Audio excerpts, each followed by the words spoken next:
common allergen free. And then the women's version, we added iron. We wanted to add some iron to support women's needs, as well as we put in cranberry extract. Cranberry extract has been shown to be it's a potent antioxidant, very beneficial for urinary tract health. And of course, that is something that's more common in women than men.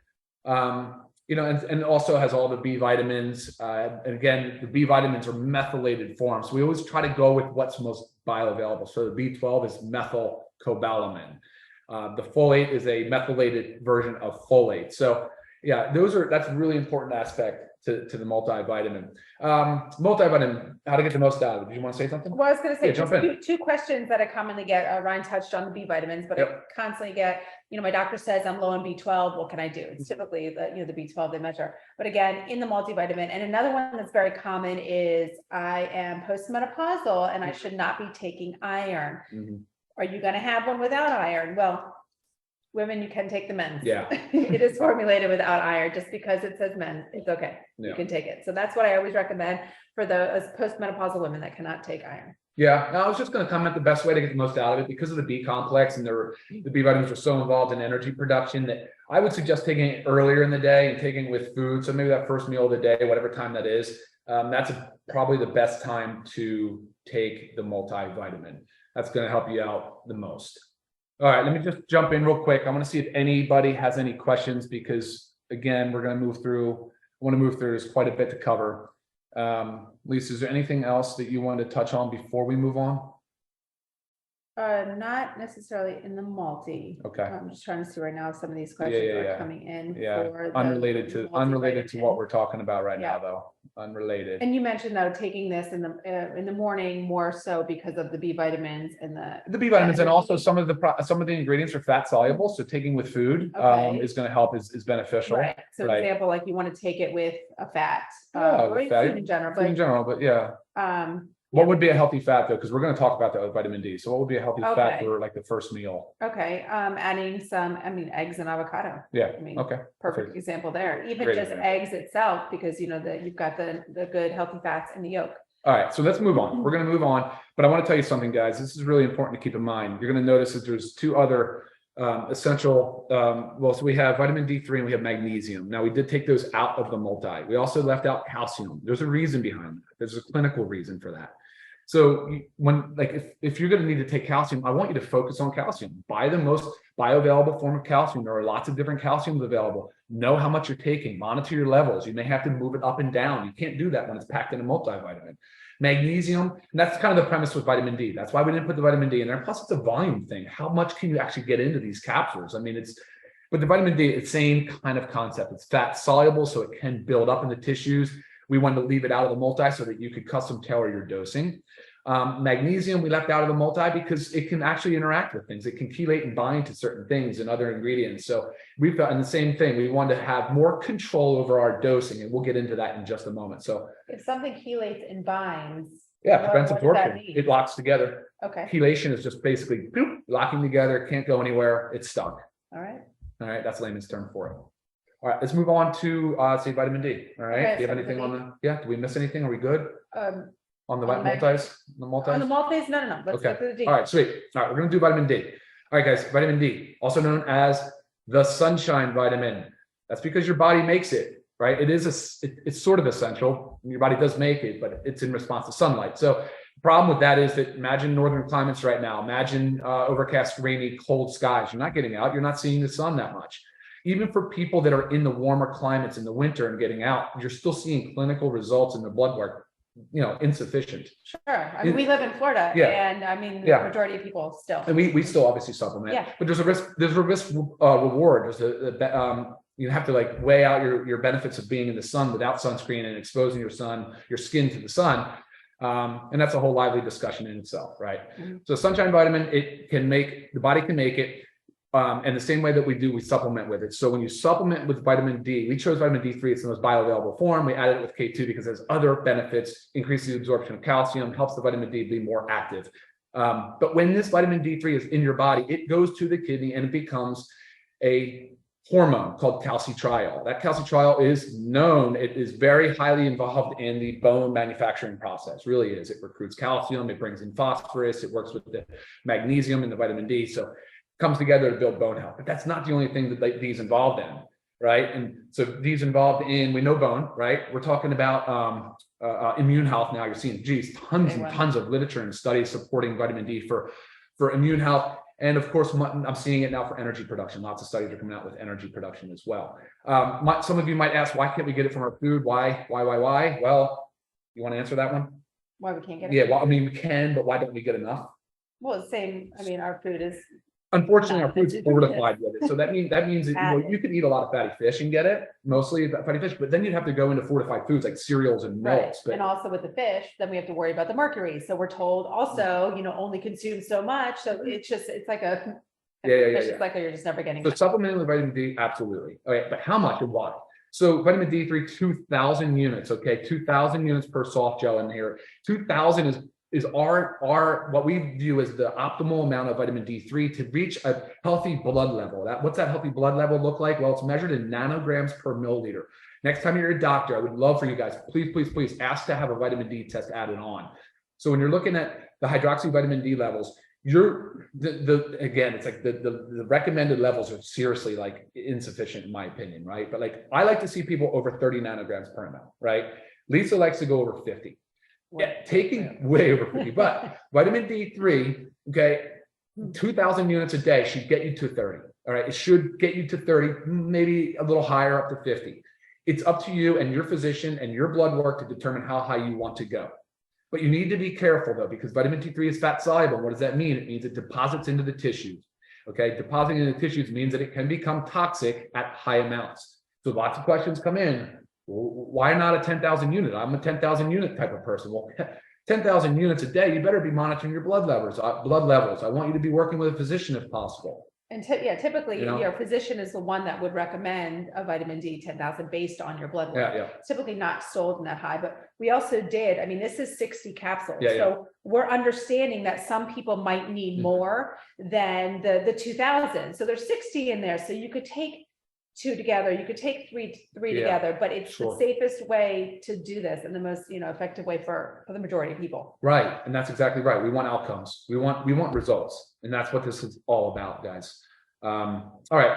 Questions on vitamin D. There's just so many questions now. It's hard to screen through and figure out what is relevant. Well, I was going to say my questions are a lot of. Well, go ahead. Fire. You got no, we answered those. Why 2,000 units? And we will tell you, I had one today. The recommended daily allowance is 600 international units. I mean, we're going above that, obviously, 2,000 because 600 is. Okay, international units. So the D3 plus K2, we just talked about that. Is 2,000.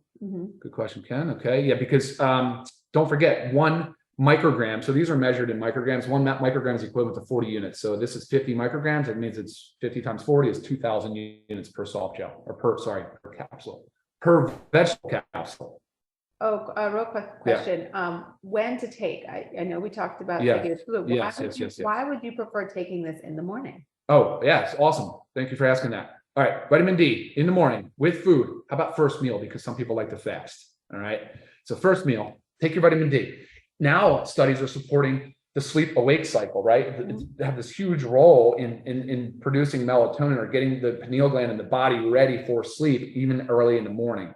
It's that whole premise of when you first get up in the morning, you walk outside, there's hunters and gatherers, boom, sunlight. It's just triggering that sleep and awake cycle. So very important, if you can, just take it with your first meal. I don't mind you taking it with the multivitamin. That's not the issue.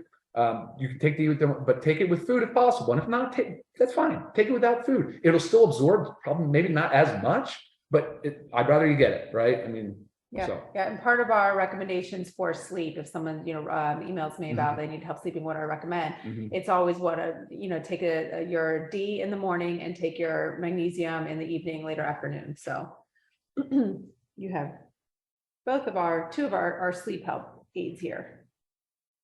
Yeah, I'm sorry, guys. I'm bouncing back. Yes, we did say females can take the male vitamins if you're trying to avoid iron. Yes, that is okay.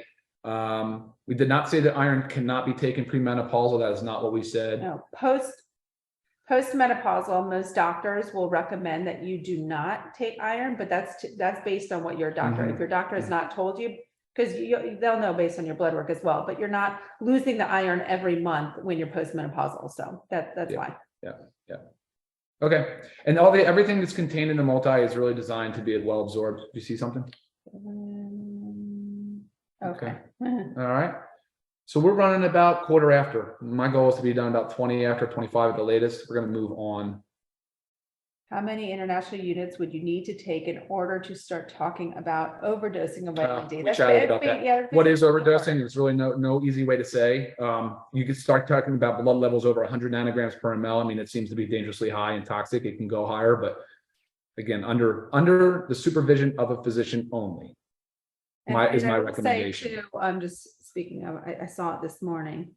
And I think I'm going to do, taking vitamin D could help prevent dementia. It was a new study and medical test that I saw. I'll post a link to it on our social media. Yeah. Okay, well, all right, guys, let's do it. The mag. All right, let's go to magnesium. Freaking magnesium is magnificent. It's the macro mineral. Really. Now, I don't macro mineral, not even sure that's a real thing, but macro meaning like, I mean, you have to take a lot of magnesium. You have to take more of this mineral than anything else.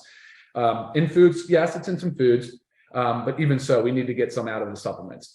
So why magnesium? Why is it so important? Why is it so magnificent? 300 biochemical reactions in the body, definitely involved in like mostly enzymatic reactions. So enzymes, it's responsible for everything from, well, okay, how about this? We know for sure it's involved in heart and blood pressure. Like if you're a pregnant woman and you go in and you have preeclampsia and high blood pressure, that hospital is going to put you on magnesium. Right. They're going to use magnesium to reduce your blood pressure. And it's a known thing, guys. And look at literature, it supports it 100%. And what Ryan said, though, it's involved in over 300 enzymatic reactions in the body. So think about if you're deficient in magnesium, all these reactions that are taking place all the time, every single day. There's a gap there. It's not, these reactions are not going to take place if you're deficient in this. Amazing. Yeah. And it is essential. Body doesn't make it. You got to supplement with it. All right. So we're talking about blood pressure, heart regulation. Yes, of course. We know bone health, guys. So we just talked about vitamin D. We talked about with K2. It helps increase the calcium uptake. And of course, it works with magnesium, bone health, big time. Well documented, supported 100%. Stress response, definitely being used now in the stress market, big time, because it's also very beneficial in the sleep. So sleep stress has a lot of stuff in common. And I'm going to pause there and just talk about the way I like to use magnesium because I want to make sure I make a point of that. So magnesium, I do not take it I don't have to take it with food. I do not take it with my multi or my D. I use it right about lunchtime and again before bed. So 2 capsules a day, I split it. I do 1 at lunch, 1 before bed. Helps with the afternoon stress kind of response that kind of amps up. And then again, helps with sleep before bed. I take mine too right before bed because I have always struggled with sleep. So anything that's going to help me sleep naturally and better. So I take both mine right before bed. Awesome. Yeah. Muscle, nerve, and energy. Magnesium, muscle, nerve, and energy. It's responsible for building muscle, maintaining muscle, helping with recovery, helping with ATP production. ATP is the energy the body makes, the body uses for fuel. Things that deplete magnesium: caffeine, sugar, stress, like chronic stress, alcohol. Yeah, alcohol, anxiety, and I said exercise. I don't know if you said it. Exercise, and guys, medication. And not saying exercise is bad, but too much, like a lot of strenuous exercise will. Yeah. I mean, that's part of your electrolyte. It's an electrolyte. Magnesium is electrolyte. Just goes. Gotta replace it. You're flushing it out. Drugs, medications, guys, drug-induced nutrient depletion. You touched on it early on, huge. This is not just magnesium. It's so many different nutrients that it's actually a class of its own, drug-induced nutrient depletion. If you go and you have high blood pressure and your physician puts you on a water pill, the first thing that's going to happen is your body's going to start losing magnesium. So diuretic, I mean, boom, there goes your magnesium. It's just one example.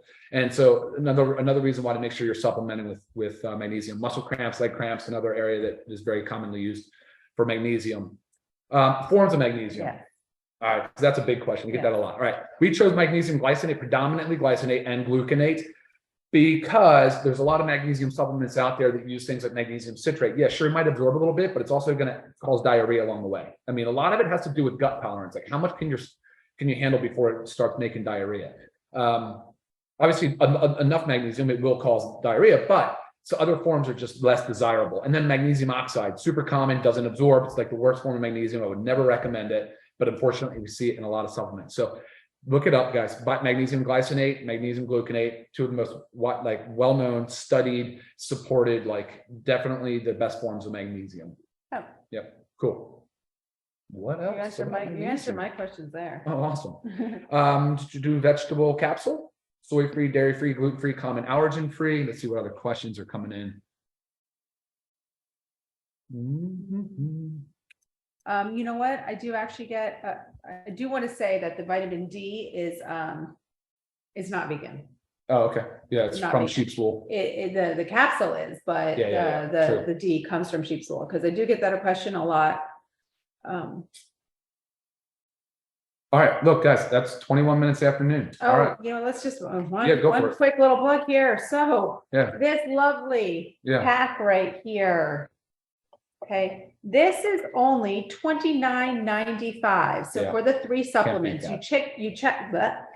you select your men's or women's, and then the other 2 come with. Yeah. Okay, so again, these 3 supplements, $29.95 for members. That is like ridiculous. 3 supplements for $29.95. If you are not a member and you want to buy retail, $49.95. Still a great deal, but obviously, you know, members get the better of the deal. Yeah, sure. All right, and any questions, other things that we did not touch on, anything you want to know about this, please feel free to reach out. We are happy to help you in anything product related. What else? Yeah, shoot us an email. Yeah. Oh, guys, one other thing too. It's not here, but it probably should be. It might be in the future, and it's kind of. I'm not sure if it will totally, but factor 4. It should be on this little podium. Because it's an essential in my mind. It totally fits the Daily Essentials pack.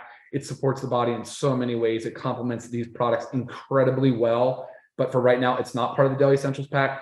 If you go the Daily Essentials pack route, make sure you guys add in the factor 4. It's really important for sure. And if you want to learn more about the factor 4, Ryan and Ben did a great YouTube video for YouTube on it. So check our channel, scroll up, find the factor 4. You can learn all about that one as well. Yeah. And this would be considered foundation. Like obviously we're just making sure that you understand how we view the foundation of health and micronutrients. We realize that supplements are one part of it. The other pillars of health for me anyway are, you know, obviously nutrition, which I'll bring in supplements into that. Hydration is part of that nutrition category. So stay hydrated, make sure you're working on your stress and that sleep response. I mean, work on those 2 together. Fitness, building in that exercise, moving more, move your body, of course, and then socialization, getting out and about and interacting with people. For those areas that can help improve your overall health and increase your longevity. Right. And remember, supplements are to supplement a healthy diet. Correct. Okay. So you got to do it all. You've got to do it all. Correct. Cool. Right? And in honor of, again, National Nutrition Month, let's do this all together. All right, guys. All right. All right. 23 minutes after, we are out of here. Y'all have a great week. Okay. Talk to you later. Bye. Bye.